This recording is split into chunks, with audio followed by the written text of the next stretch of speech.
El Espíritu Santo mismo en persona es que declara que algunos apostatarán de la fe.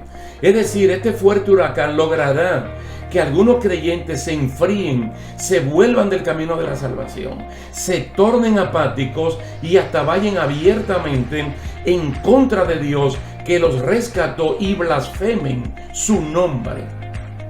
La apostasía, como le dije anteriormente, no se da de plano en el mundo de los incrédulos, se da en el mundo de los creyentes.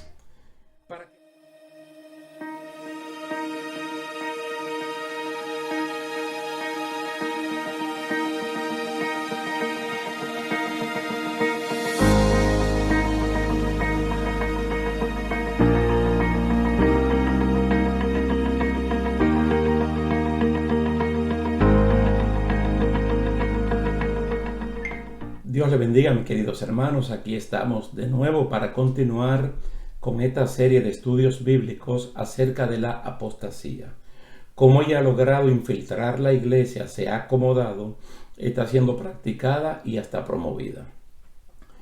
Vamos a continuar entonces. Nosotros estuvimos leyendo en la última ocasión a primera de Timoteo capítulo 4, versículo 1 al 5. Entonces, continuando sobre la explicación previamente dada a ustedes, hay que destacar el mismo orden que Pablo hace de la fuente de la apostasía aquí en 1 Timoteo, capítulo 4, para engañar a los creyentes. ¿Cuál es el origen de esta malicia? Muchos piensan que el origen es médico, científico, nutricionista o académico, pero el verdadero origen es espíritus engañadores y doctrinas de demonios. Y los practicantes, promotores y predicadores de este engaño, aunque sean periodistas, científicos, académicos, pastores, etcétera, etcétera, son hipócritas y mentirosos.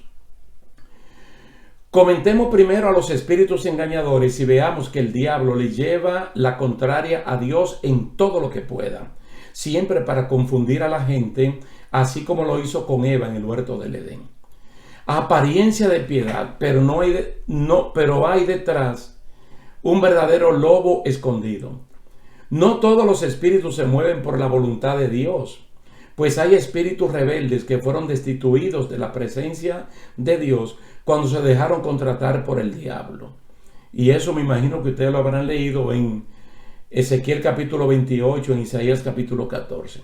Estos espíritus le hacen sentir cosas favorables a la gente y le confirman otras cosas que terminan siendo engañados. Por ejemplo, ¿de dónde le salió a Coré, a On, a Datán y a Abirán que Dios hablaba también por ellos como hablaba por Moisés?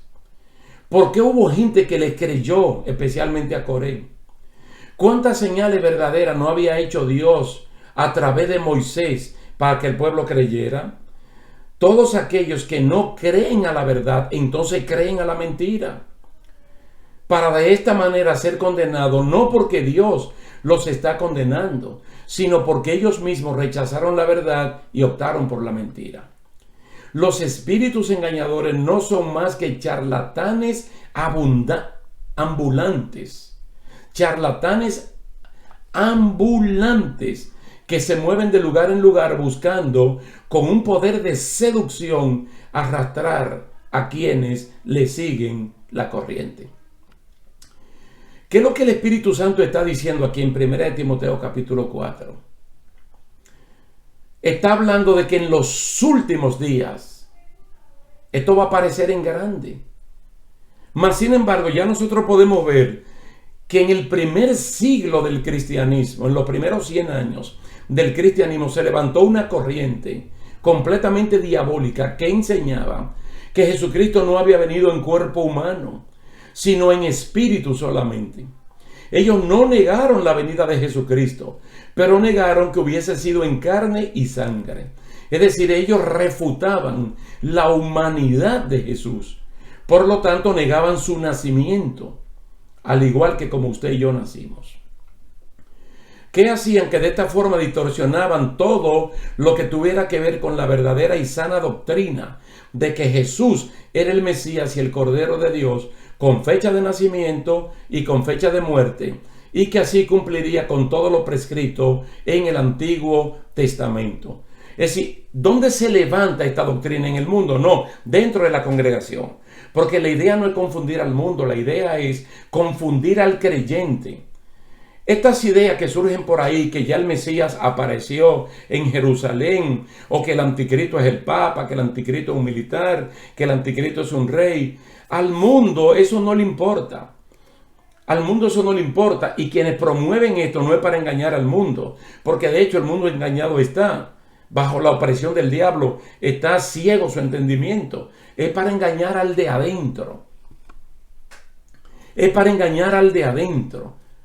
Queriendo decir que el cristianismo, que se fundamenta en el hecho histórico del nacimiento, la muerte, sepultura y resurrección de Jesucristo, se caiga.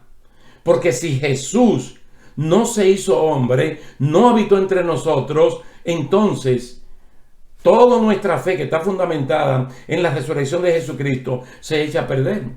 Ahora, a sabienda de eso, el apóstol Juan escribió en 1 de Juan capítulo 4 verso 1 lo que nosotros debemos hacer. Y fue lo que le dije al principio: la capacidad crítica y el razonamiento bíblico tiene que acompañar a todo creyente. Por humilde y sencillo que tú seas, en el camino del Señor tú no te vas a extraviar. Siempre y cuando te mantengas apegado a la palabra del Señor, conozca bien a tus pastores, conozca bien la comunidad de la cual tú eres parte, para que por un ambulante predicador o lo que sea, tú no te dejes engañar. Que si es un siervo de Dios te alimente, pero si es un enemigo de la obra del Señor, tú puedes rechazar todo eso. Mire la recomendación de Juan: amados, no creáis a todo espíritu, sino probad los espíritus si son de Dios, porque muchos falsos profetas han salido por el mundo. Quiere decir que hay espíritus engañadores que obviamente no son de Dios, pero que ellos aparentan ser que son de Dios, con el objetivo de engañar, de confundir al creyente. ¿Cómo se sabía en el primer siglo del cristianismo si un espíritu era de Dios o no?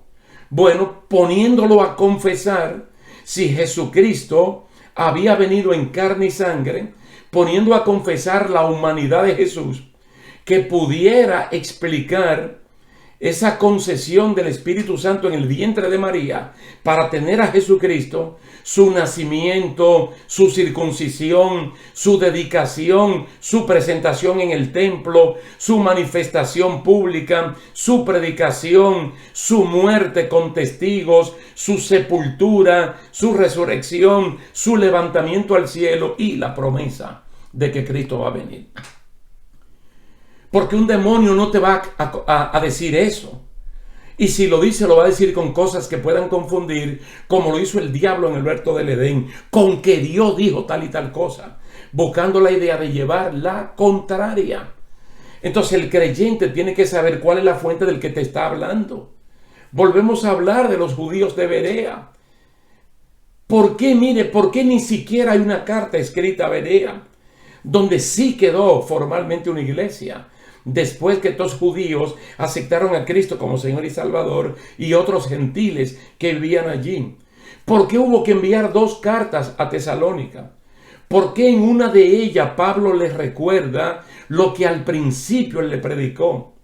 ¿Cómo ahora tiene que de nuevo recordar lo que él le predicó? Porque ellos estaban siendo engañados por espíritu, por cartas y por sueños con respecto a la venida del Señor. ¿Y por qué uno no hubo que mandar una carta a Berea? Porque los bereanos tenían que ver en la palabra del Señor lo que se estaba diciendo. ¿Cuál es la recomendación aquí del apóstol Juan? Que hay que probar los espíritus. Entonces, ¿cómo se prueba? Bueno, con la persona que le está hablando, con esa capacidad crítica, con ese análisis bíblico, entonces uno puede proceder a preguntar y a ver que lo que está diciendo si es o no está de acuerdo con lo que dice la palabra del Señor. Tú sabes, esto no quiere decir que un falso espíritu no diga hoy que ciertamente Jesús vino en carne y que por eso sea un espíritu verdadero, porque al diablo y a sus demonios hay que verlo en su totalidad. Pues Satanás y sus ministros se visten de saco y corbata, es decir, de ángeles de luz, para engañar gente, aunque sea diciendo una parte de la verdad. Por ejemplo, en Hechos capítulo 16, versículos 16 y 17, nosotros ¿qué encontramos allí? Que hay que tener un espíritu de discernimiento, como el que tuvieron Pablo y Silas cuando una muchacha poseída por un demonio de adivinación, decía de forma correcta que Pablo y Silas eran siervos de Dios. Una verdad en boca de una mujer endemoniada. ¿Para qué? Para confundir a las personas de Filipos y para que vean que Pablo, Silas y la mujer endemoniada todo era lo mismo, que el origen del poder de los tres era un origen divino. Pero por el discernimiento, Pablo y Silas se dieron cuenta, y entonces Pablo procedió a reprender ese espíritu de mentira que estaba en la boca de la mujer. Usted sabe, todo esto es verdad, pero las intenciones del espíritu engañador era confundir a la gente y engañarlo, y de esa manera el espíritu de adivinación asegurar un puesto dentro de la muchacha. El diablo está y estará siempre en contra del nombre de Jesucristo. Ahí en Filipo, donde ocurrió esta historia mencionada, se plantó una iglesia local fundamentada en el poder de Dios y en el testimonio del Espíritu Santo. Pero en el tiempo que Juan escribió la primera epístola, donde está primera de Juan capítulo 4 verso 1, la iglesia luchaba contra la primera de las herejías nacida dentro de la iglesia, que Jesucristo no había venido en cuerpo, en carne y sangre, que ciertamente él había venido pero en espíritu. Y estos espíritus engañadores de parte de Satanás usaban a la gente pensante y a los no pensantes para demostrar que es imposible que Dios habitara en un cuerpo humano. Y las personas terminaban razonando que sí. ¿Por qué? Porque le decían que la materia es mala, que el cuerpo humano es materia. Y los gnósticos y los docetistas hicieron estragos por allí.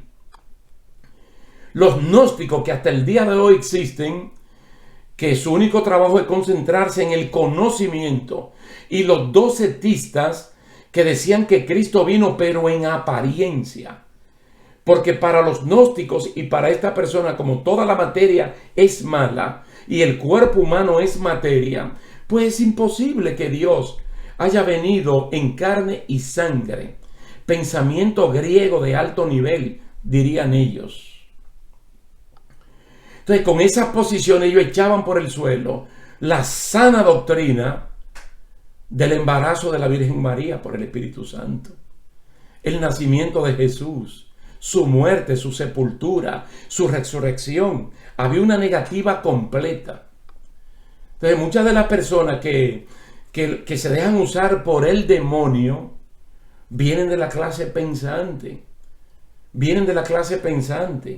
¿Por qué? Porque es que segunda de Corintios capítulo 11 lo dice.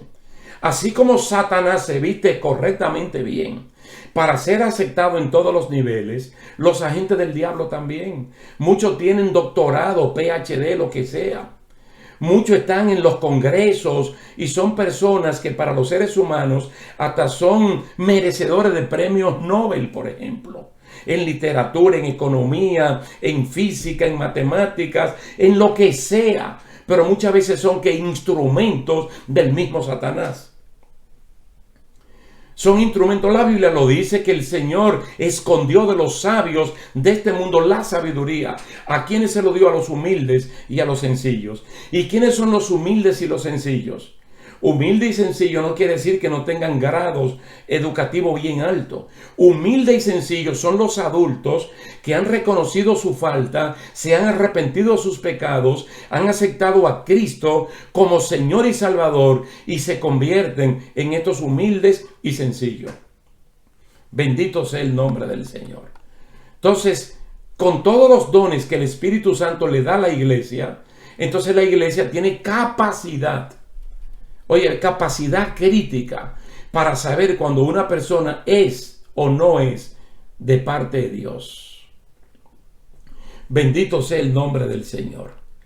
Por ejemplo, en lo que tiene que ver con nuestra esperanza de que Cristo viene pronto, se recomienda estar firmes en las Escrituras y aunque sea por espíritu, no dejarse mover fácilmente de nuestro punto de vista bíblico.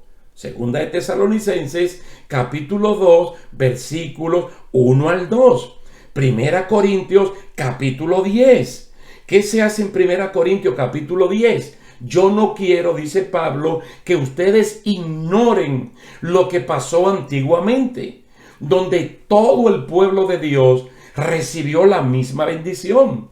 Todos estuvieron bajo la nube, todos cruzaron el mismo mar rojo, todos fueron bautizados en Moisés, en el sentido de que todos obedecieron, todos salieron de Egipto, todos cruzaron camino hacia la tierra prometida, pero la mayoría de ellos, ¿dónde se quedó? Postrado en el desierto. ¿Por qué? ¿Por qué si todos recibieron la misma bendición?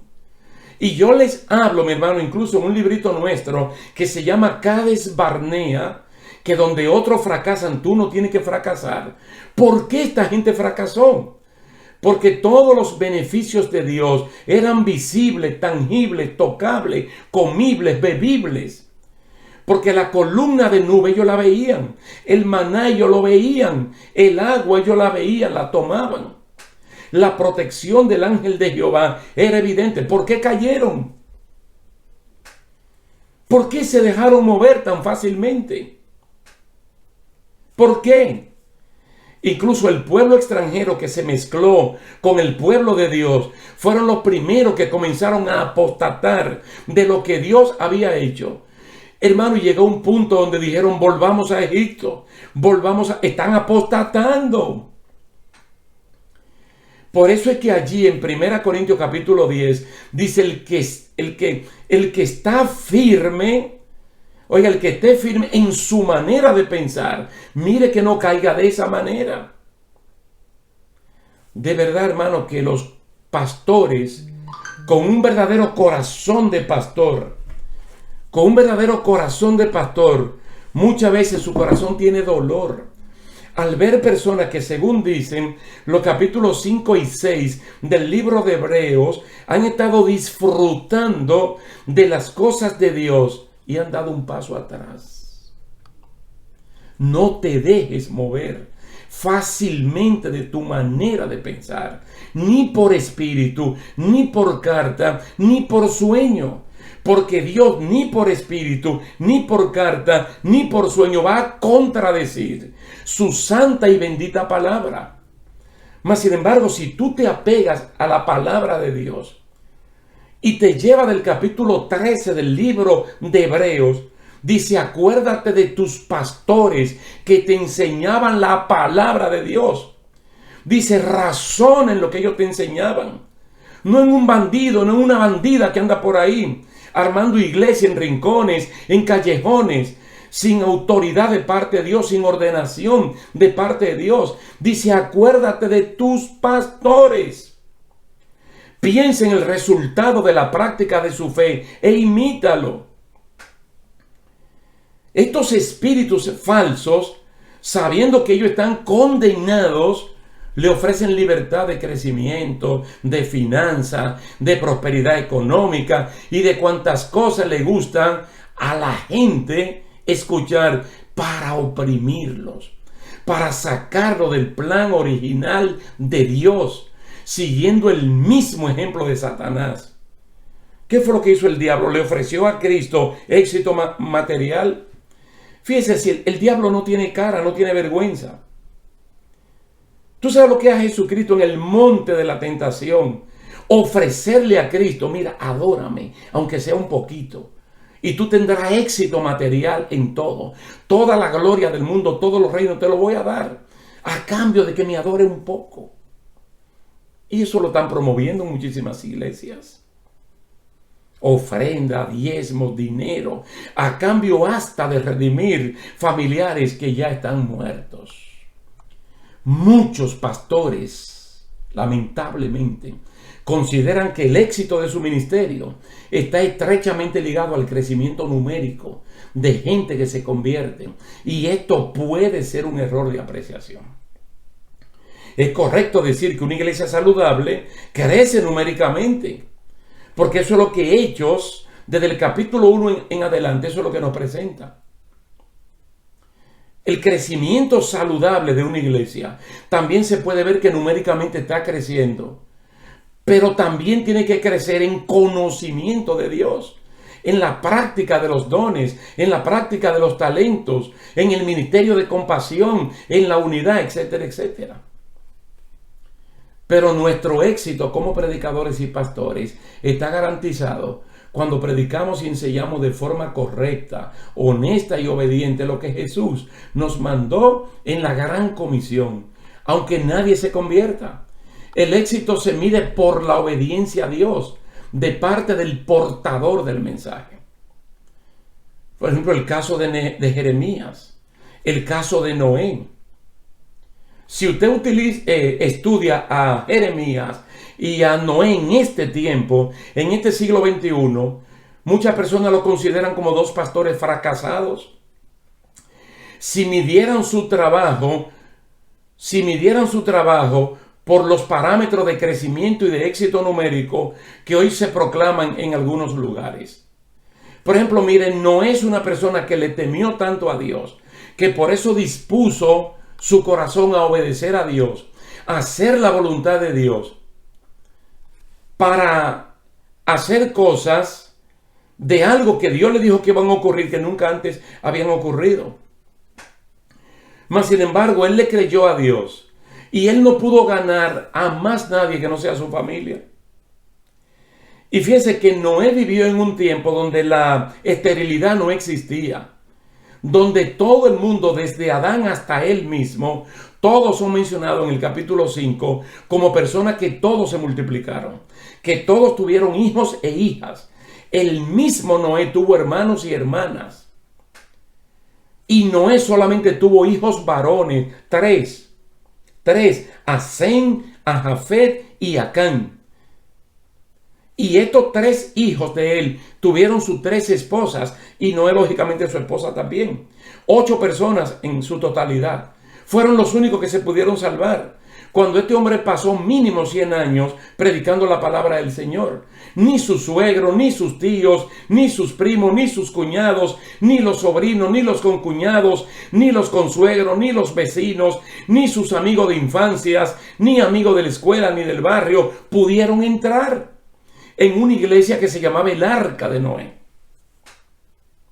Jeremías, en el capítulo 25, él dice que por 23 años se mantuvo predicando proféticamente día por día y no se ganó una sola persona para el reino de Dios. ¿Fue un hombre fracasado? ¿Fue un hombre fracasado? ¿Noé fue un hombre fracasado? Alabado sea el nombre del Señor. Y hay muchos casos, hermanos. El crecimiento de una iglesia no viene solamente como resultado de los métodos evangelísticos, de estrategias de crecimiento, de planes de alcance, etcétera, sino de la obediencia, de predicar y vivir el evangelio, que de por sí tiene garantía de éxito, pues la palabra de Dios no regresa vacía. Dios le está pidiendo a cada creyente, a cada iglesia verdadera, que simple y llanamente viva lo que predica. Y que predique lo que Dios le ha dicho que predique. Eso es todo. Hay garantía de éxito. La palabra de Dios no va a volver vacía. Orar y ayunar por la gente que a Dios no conoce. Levantar las manos sin ira, sin contienda. Clamar a Dios por todos los hombres, incluyendo a los que están en eminencia. Dejar que Dios dé crecimiento. La iglesia de hoy, que no crece numéricamente, aunque sea de forma artificial, con miembros de otras denominaciones, de otra congregación, no tiene éxito, según miden alguna persona. como a mí me gusta estudiar, ¿verdad? Me gusta la eclesiología, porque los estudios míos son en el área ministerial, pastoral. Saber que las mejores dos congregaciones de Apocalipsis 2 y 7 eran las que menos miembros tenían, que son la iglesia de Esmirna y de Filadelfia. Esmirna lo que estaba era llena de tribulación y de pobreza. Y Filadelfia lo único que tenía era poca fuerza. Y si estas iglesias son estudiadas en el día de hoy con los parámetros mundanos, son iglesias descalificadas, son iglesias fracasadas. Mas sin embargo son las iglesias que el Señor alienta a que permanezcan en lo que están, porque están de forma correcta, viviendo y predicando un evangelio sin adulteración. Sin adulteración.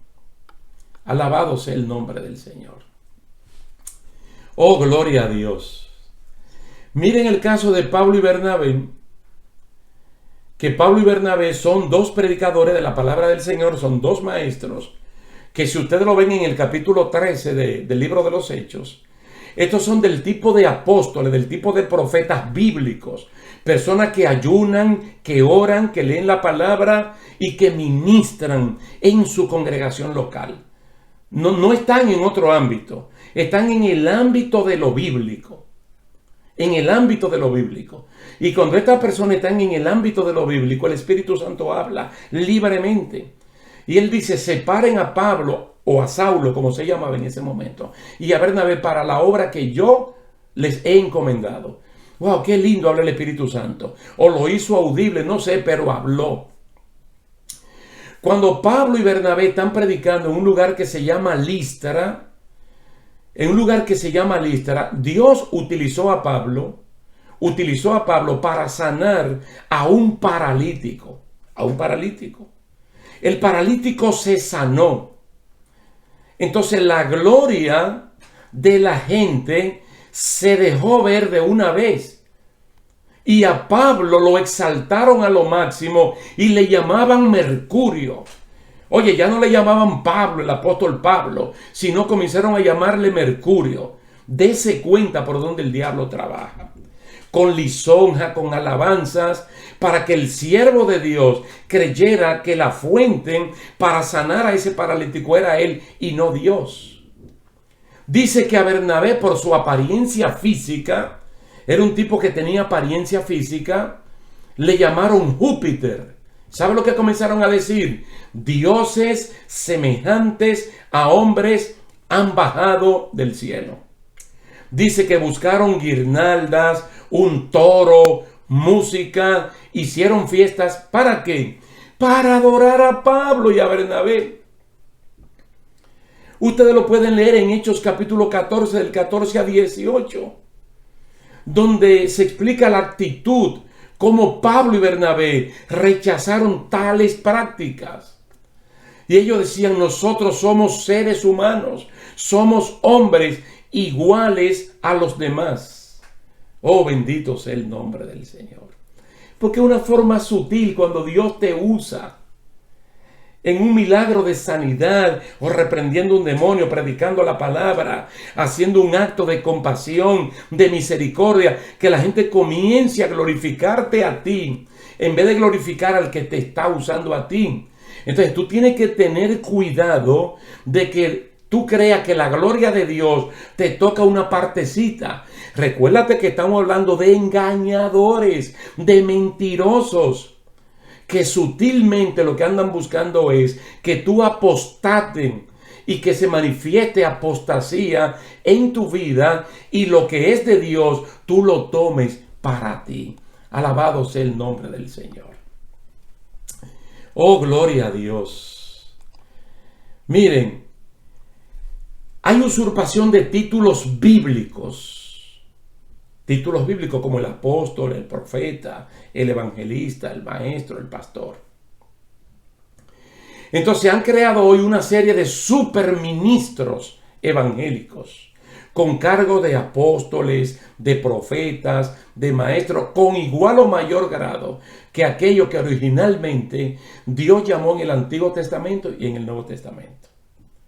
Ustedes saben que segunda de Pedro habla mucho, bueno, primera y segunda de Pedro, de que nosotros prestemos atención a los vasos originales, dice, los profetas y los apóstoles del Señor que nos anunciaron la verdad.